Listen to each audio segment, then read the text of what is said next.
Buenas tardes, yo voy a empezar hablando acerca de la cavidad orbitaria.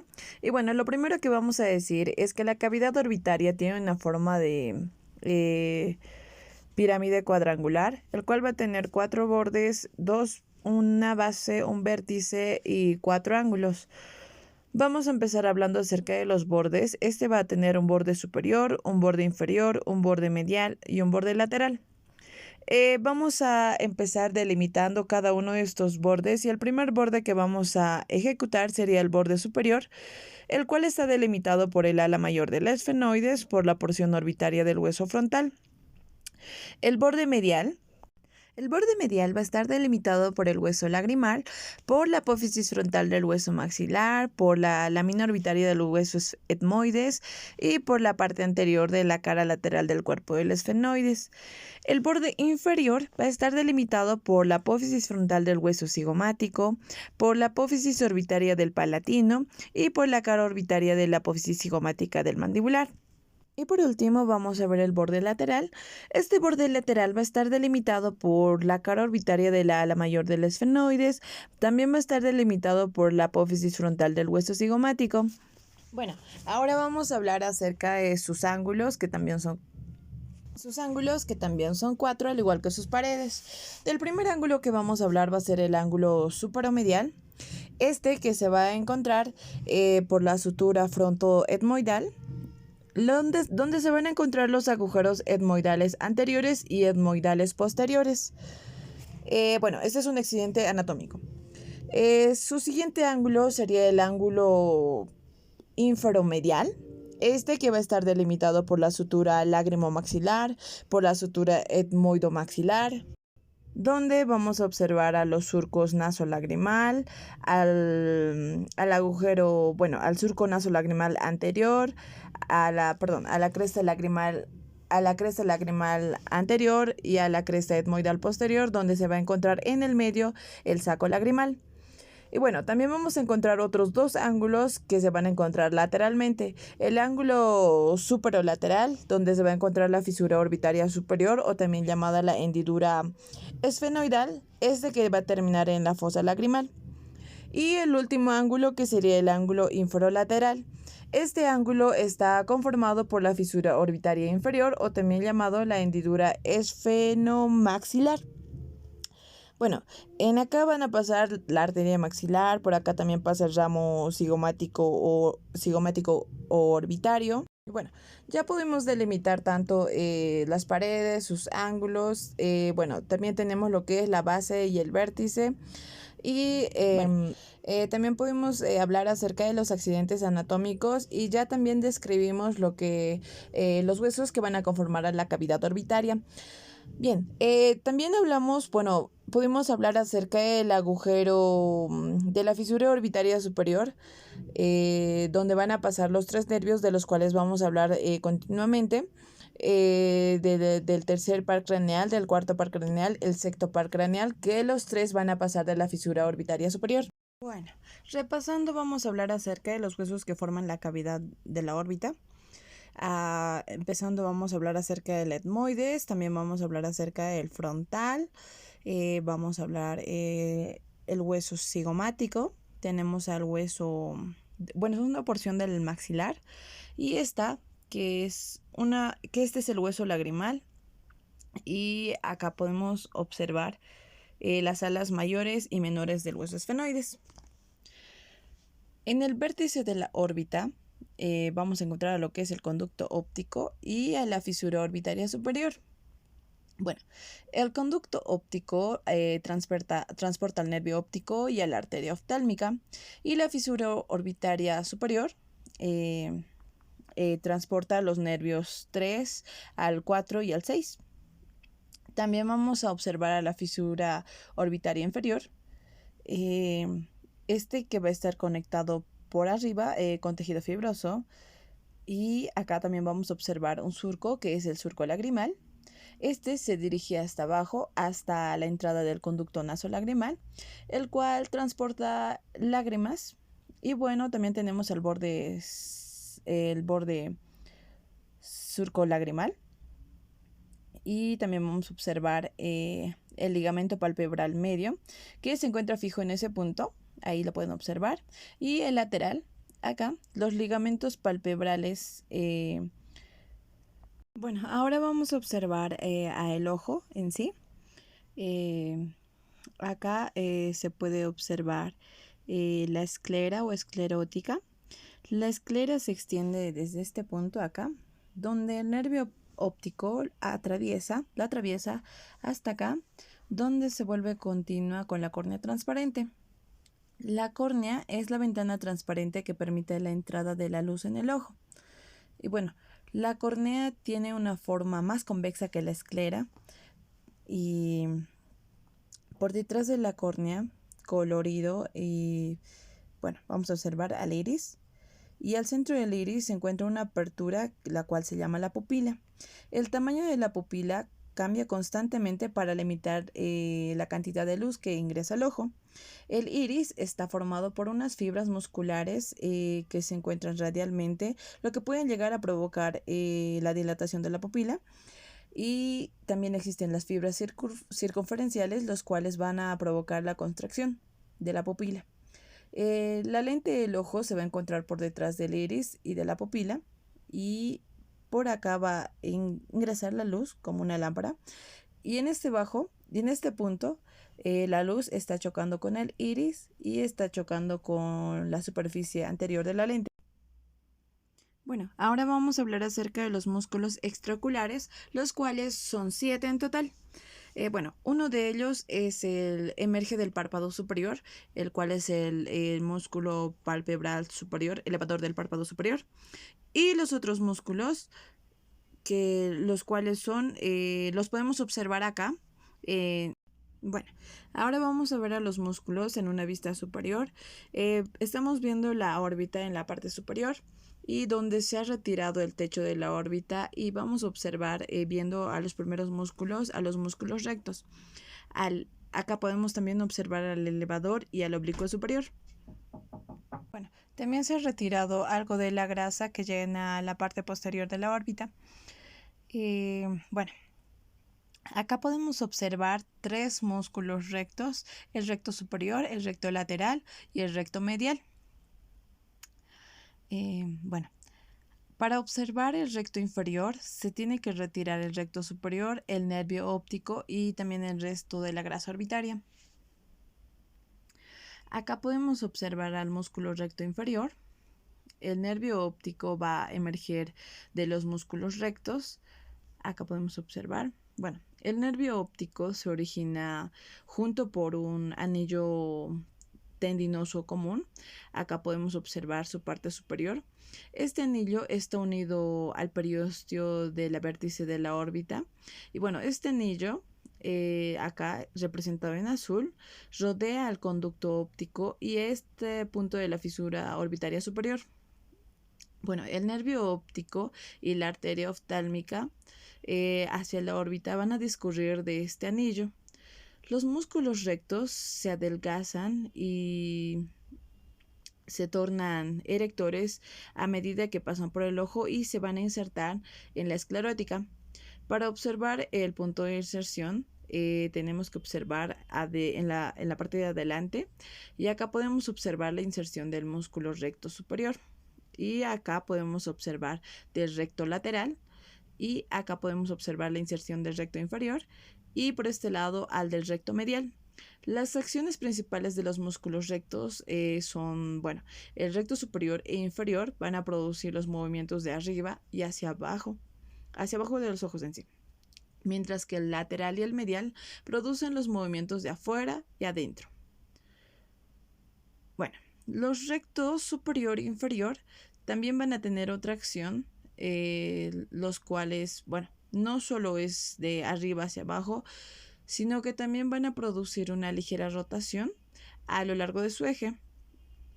Acá podemos observar el recto superior, lo cual podría rotar el punto hacia adentro, y el recto inferior podría rotar incluso hacia adentro cuando miramos hacia abajo. Bueno, aquí puede observarse el músculo oblicuo superior.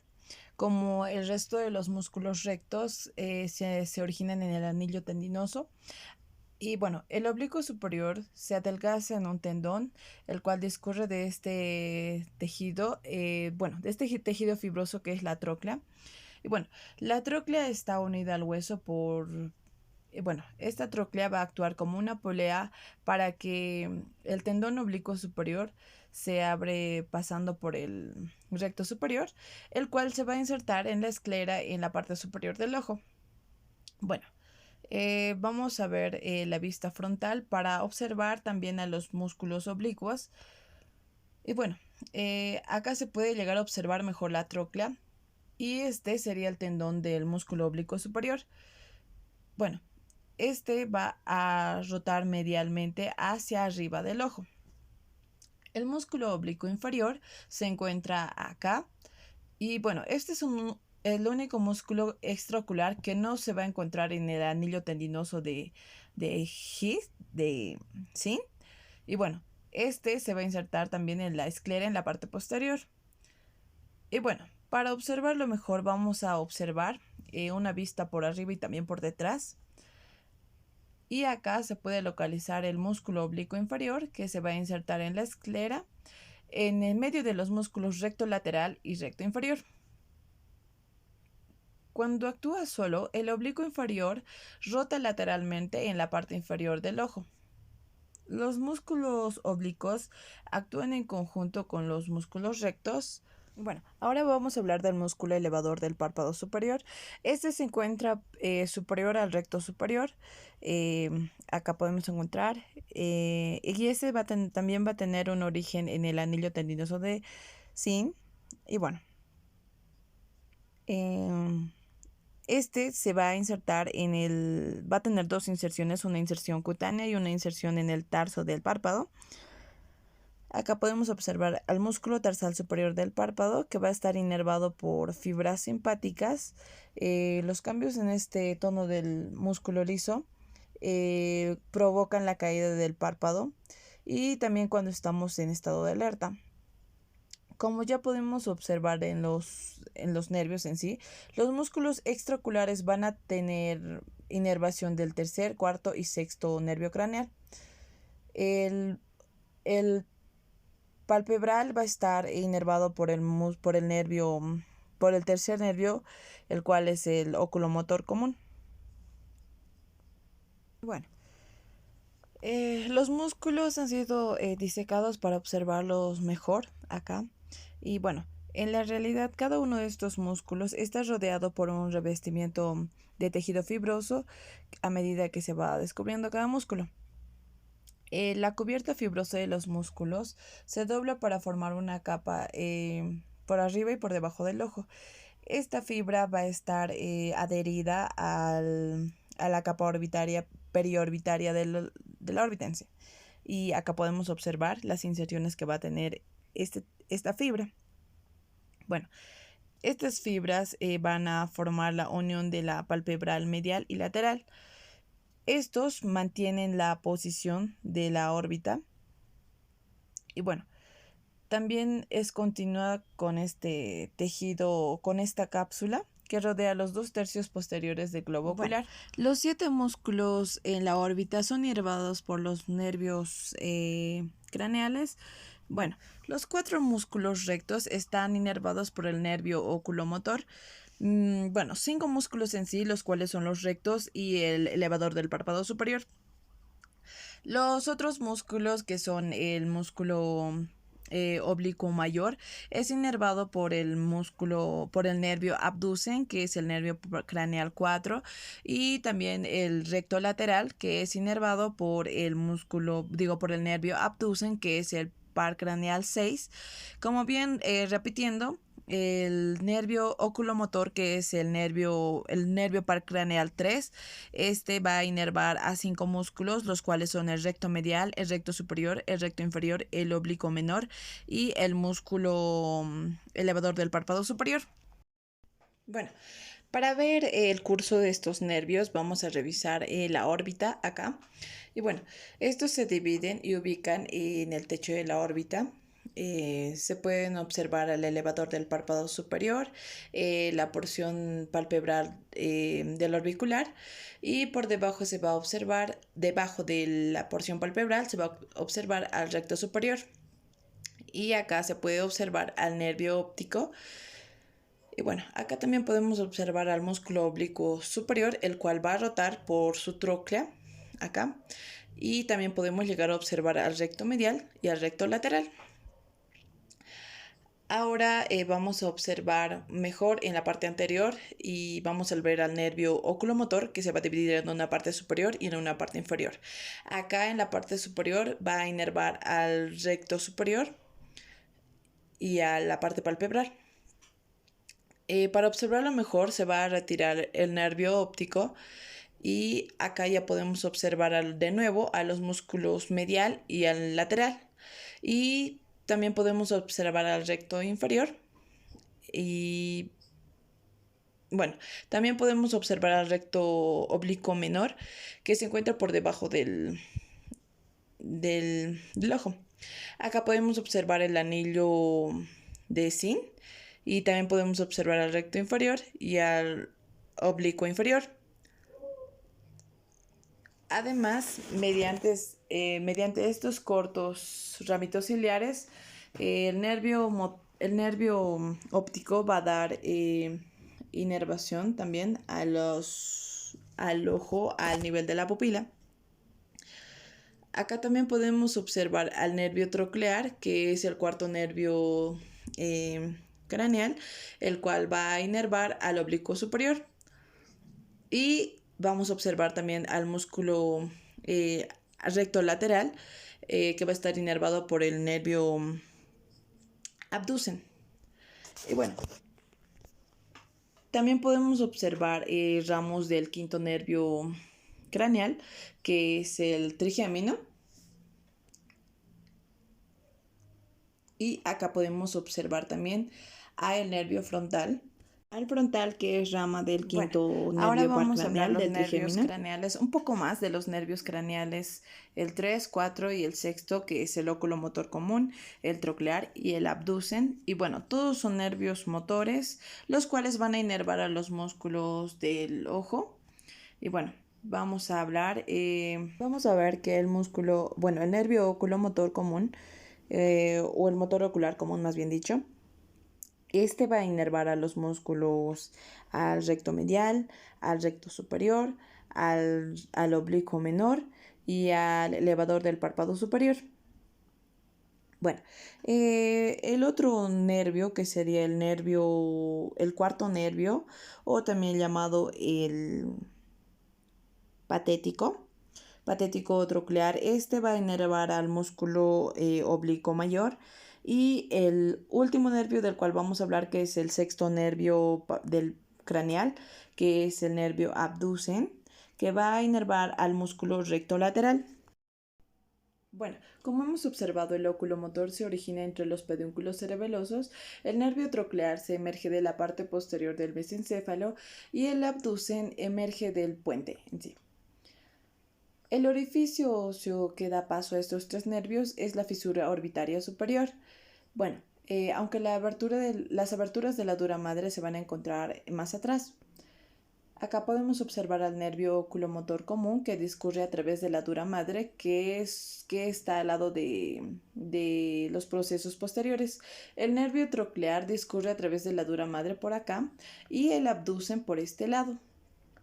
Para seguir el curso de los nervios se va a retirar la dura madre de esta área.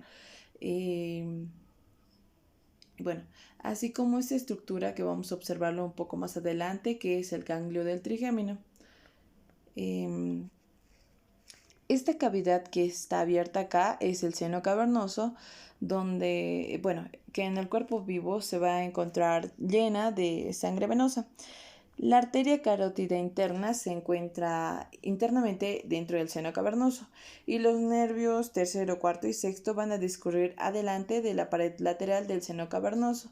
Acá se puede observar el oculomotor, el troclear por acá, y por este lado el abducen. Los tres nervios van a discurrir adelante a través de la fisura orbitaria superior, que se va a localizar por acá. Vamos a hablar ahora del nervio oculomotor, el tercer par craneal, el cual está encargado de dar estímulos a todos los músculos del ojo excepto al recto lateral y al oblicuo mayor. Tiene dos ramos, un ramo superior y un ramo inferior. La rama superior se va a dirigir hacia arriba, cruzando la cara externa y superior del nervio óptico, y va a inervar al recto superior y al elevador del párpado superior. El ramo inferior, este se va a dividir en tres en sí, para inervar al recto interno, al recto inferior y al oblicuo menor.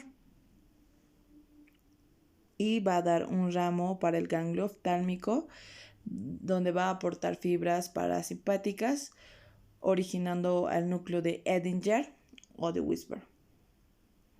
Acá también podemos observar mejor la clasificación del tercer par craneal. Este recorrido va a tener un origen aparente en el mesencéfalo, en la cara anterior, en el surco peduncular. En su trayecto va a pasar por las cisternas prepontinas entre dos estructuras vasculares, los cuales van a ser la arteria cerebral posterior, por la cual pasa por encima, y la arteria cerebelosa superior, por la cual va a pasar entre abajo en sí. Luego va a ingresar a la pared lateral del seno cavernoso y se va a ubicar el nervio más superior del mismo y va a terminar su trayecto entrando en la órbita por la fisura orbitaria superior dentro del anillo de zinc, para llegar a dividirse en una superior y otra inferior, y así va a poder inervar a los músculos. Al ser lesionado este par craneal, se puede ocasionar una aptosis palpebral, que es la caída del párpado debajo de su posición normal, un estrabismo divergente o exotropia, que es la posición del ojo hacia afuera y hacia abajo, y una hipotropía, que es la parálisis de la mirada superior, y una midriasis, que es las pupilas dilatadas en condiciones normales, o una parálisis completa, la cual incluye una aptosis palpebral completa, un estrabismo divergente y una midriasis. Bueno, continuamente vamos a hablar ahora del cuarto nervio, que es el nervio troclear o el nervio patético. Este nervio se va a originar exactamente en la sustancia gris periaqueductal, y es el único nervio que va a pasar por la parte posterior del mesencéfalo. Se va a originar, va a pasar por los pedúnculos cerebrales en la parte posterior, y también va a pasar por la parte lateral del seno cavernoso y va a ir hacia la fosa orbitaria superior, pero no va a pasar por el anillo tendinoso de zinc. Es el único que no pasa por el anillo tendinoso de zinc, y va a ir a inervar al músculo oblicuo mayor. Y bueno, también vamos a hablar acerca de las afecciones que este nervio va a ocasionar. Cuando el cuarto nervio par craneal es lesionado, va a ocasionar lo que es una diplopia vertical, o también llamada lo que es la mirada patética. Yo les voy a hablar también les voy a hablar acerca del nervio motor ocular externo, o el llamado abducen, que es el sexto par craneal. Bueno, este es un nervio delgado y bueno, es únicamente motor. O sea, no va a dar respuestas sensitivas ni vegetativas, solo motoras. Y bueno, este nervio va a inervar al músculo recto lateral, que es encargado o responsable de hacer el movimiento de abducción o el giro hacia lateral o hacia afuera del ojo, tanto derecho como izquierdo. Y bueno, ahora vamos a hablar acerca del recorrido del sexto nervio paracraneal. Bueno, vamos a empezar hablando acerca de su origen. Vamos a empezar hablando acerca de su origen real del nervio abducen. Y bueno, el cual lo podemos observar acá en esta imagen. Bueno, este se va a ubicar a la altura del puente de la o protuberancia del suelo del cuarto ventrículo, que se encuentra por delante del folículos faciales y por detrás del núcleo principal del facial o núcleo facial motor. Bueno, en cuanto a su origen aparente, acá podemos observar que esta protuberancia, y acá se encuentra el bulbo raquídeo. Y bueno, el origen aparente del nervio abducen se encuentra en el surco médulo-pontino, que se encuentra por encima de la pirámide anterior de la médula oblongada.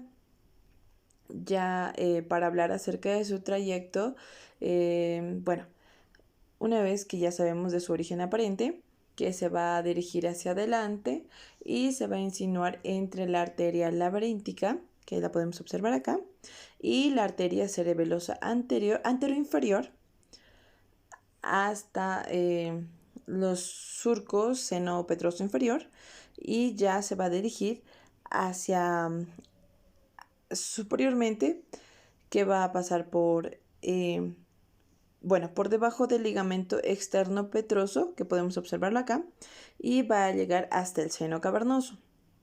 Una vez que llegue al seno cavernoso, se va a dirigir hacia la hendidura orbitaria superior y va a pasar por dentro del anillo tendinoso de Zinc o de los músculos rectos, y donde ya propiamente va a llegar a inervar al músculo recto lateral o recto externo, que va a dirigirse, que se encarga de dirigir hacia afuera o que va a abducir. Y bueno, también vamos a hablar acerca de las lesiones que va a ocurrirle a este nervio continuamente.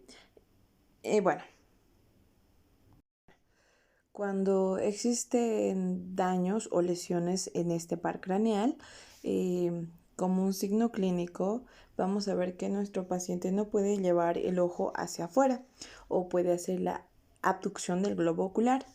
Es decir, que nuestro paciente va a tener un estrabismo interno constante. En este tipo de lesiones es característica como el nervio, el músculo, no son competentes en el momento de hacer el esfuerzo, que es el movimiento hacia afuera. Estas lesiones se pueden llegar a presentar por traumatismos cerebrales, aneurismas y lesiones vasculares en el puente y la trombosis del seno cavernoso. Entre las alteraciones que se pueden presentar en este par craneal puede ser el síndrome de Duane este va a ser una alteración congénita que se produce por una alteración en la anomalía de la inervación del músculo recto lateral del globo ocular. Las lesiones de este nervio abducen se pueden llegar a presentar lateral como unilateral. En la bilateral, tanto ocular como la derecha como la izquierda, ninguno de los ojos va a poder realizar la abducción. Y cuando el ojo derecho va a llegar a mirar en la parte medial, mientras que el izquierdo lateral, podemos observar que es una lesión unilateral. Este sería una lesión en el fascículo lateral del nervio, del músculo izquierdo. Por último vamos a hablar acerca de la arteria oftálmica, que es una de las arterias más importantes del globo ocular. ¿Por qué? Porque esta es la única arteria que da la nutrición hacia el globo ocular. Esta es una rama de la carótida interna y esta se va a encontrar en la parte lateral y externa de la órbita, y en su trayecto se va a ir encontrando y se va a encontrar al lado del nervio óptico y del músculo recto lateral. Esta arteria oftálmica se va a encontrar en medio de estas dos. En todo su trayecto va a dar 11 ramas colaterales para llegar a terminar en 2 ramas terminales. Sus ramos terminales va a terminar en un ramo frontal y en un ramo nasal. Vamos a hablar un poquito más acerca de sus 11 ramas colaterales, los cuales van a estar divididos en tres grupos. Entonces podríamos utilizar el memotécnico CELA, SUSIMU y EPAF. El primer grupo, que es la central de la retina, y el lagrimal, que sería el CELA. El segundo grupo, que sería el supraorbitario, el ciliar corto y ciliar largo, y los musculares, que también está dividido en dos, en un superior y en un inferior. los cuales el segundo grupo, y el tercer grupo que sería el etmoidal anterior y el etmoidal posterior, que también pasan por el agujero etmoidal anterior y el etmoidal posterior. Y también encontramos a la onceava rama, que sería la palpebral, que como bien sabemos se va a dirigir hacia el párpado. Bueno, y el último ramo, que sería el frontal interno o supratroclear, que va a pasar por la escotadura supratroclear. Y eso es todo. Muchas gracias por su atención.